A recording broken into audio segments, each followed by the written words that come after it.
Hello all. Human पेरिटस channel में आपका स्वागत है। आज हम समझेंगे कि ग्रेच्युटी जो कि लेबर लॉ सब्जेक्ट में पढ़ी जाती है कैसे कैलकुलेट होगी। But before going into the formula of that, हम सबसे पहले समझते हैं कि ग्रेच्युटी क्या है।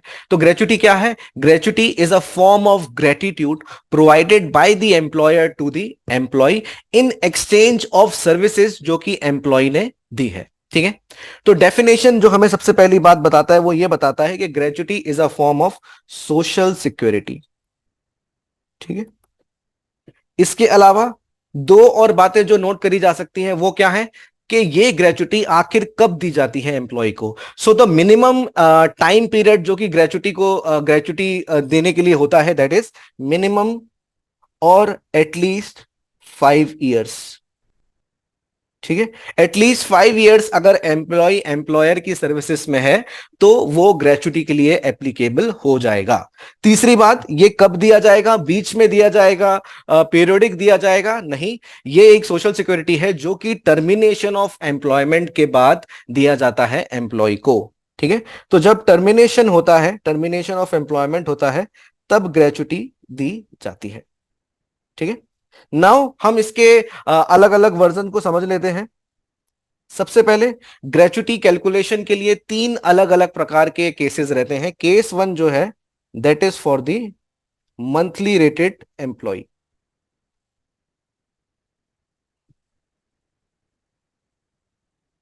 मंथली रेटेड एम्प्लॉयज के लिए क्या है? Gratuity is given at the rate of 15 days of wages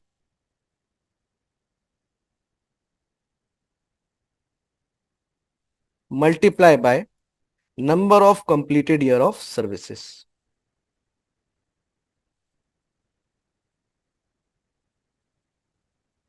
अब जो ये 15 days ऑफ वेजेस है, ये कैसे कैलकुलेट होगा? तो चूंकि ये सोशल सिक्योरिटी लेजिस्लेशन है जो कि वेलफेयर देने के लिए आया है, तो हम वेजेस के बारे में बोलते हैं कि जो लास्ट ड्रॉन वेजेस है उसको हम कैलकुलेट करेंगे for the purpose of calculation, for the purpose of calculation. और जब हम इसको फॉर्मूले के रूप में लिखते हैं, then it becomes 15/26 into last drawn wages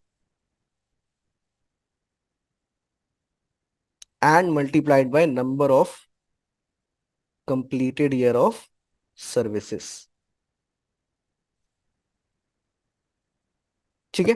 उदाहरण के तौर पे अगर एग्जांपल देखा जाए, तो अगर लास्ट ड्रॉन सैलरी आपकी 39,000 है और आपने टोटल 20 ईयर सर्विसेज में दिए हैं, तो ग्रेच्युटी कैसे कैलकुलेट होगी? 15/26 into last drawn wages 39,000 into number of completed year of services which is 20। ये गया 2 से, ये गया 3 से। ठीक है। तो ये आपका आ जाएगा कितना? 10। 4,50,000 विल बी द ग्रेच्युटी। ठीक है। ये हो गया केस वन। ठीक है। अब हम देखते हैं हमारा केस टू। केस टू जो है वो है पीस रेटेड एम्प्लॉयज के लिए। ठीक है। इनके लिए कैसे ग्रेच्युटी कैलकुलेट होगी? चूंकि हर दिन इनका अमाउंट अलग अलग है, जिसका मतलब किसी भी महीने में इनको जो सैलरी मिलेगी वो वेरी कर जाएगी। इसीलिए इसको कैलकुलेट करने का क्या तरीका रहता है?